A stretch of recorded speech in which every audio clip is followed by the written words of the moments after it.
ارسا نے ملک بھر میں پانی کے اخراج کے 27 مقامات پر مانیٹرنگ شروع کر دی ہے۔ یہ مانیٹرنگ بیراجوں، کینالوں، ڈیموں اور ہیڈ ورکس پر کی جا رہی ہیں۔ شکیل نائٹ سے تفصیلات جان لیتے ہیں۔ جی شکیل، تفصیلات سے آگاہ کیجیے گا۔ جی دیکھیں،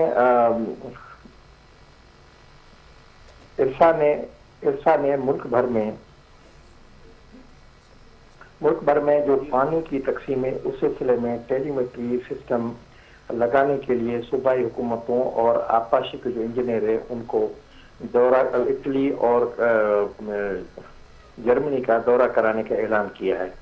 اس سلسلے میں انہوں نے ارسا نے سب کو، صوبائی حکومتوں کو، ارسا کو اور ارسا ممبران کو خط لکھا ہے کہ وہ اپنی جو ہے وہ تیاری کر لیں۔ انہیں جرمنی اور اٹلی بھیجا جائے گا، جہاں پر انہیں اس فیکٹری کا دورہ جرمنی میں کمپنی ہے سائمنز فیکٹری اور پروسیس آٹومیشن ورلڈ کے دورہ کرایا جائے گا۔ اور انہوں نے کہا کہ اٹلی میں جب وہاں اسٹڈی سینٹر ہے، وہاں پر یہ جو جرمنی کا دورہ ہوگا 12 دن کا ہوگا، اٹلی کا دورہ 4 دن کا ہوگا۔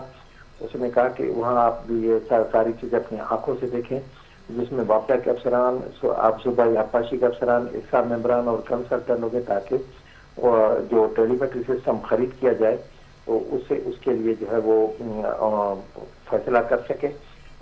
جو کمپنی ہے میسرز سی ڈیجیٹل، جو ٹھیکیدار ہے، انہوں نے باقاعدہ ایک خط لکھا ہے کہ آپ اپنے جو افسران اور کنسلٹنٹ ہیں ان کی NOC دیں تاکہ ان کے ہم ویزے اور ٹکٹ وغیرہ کا انتظام کر سکیں۔ جی تفصیلات کے لیے شکریہ شکیل۔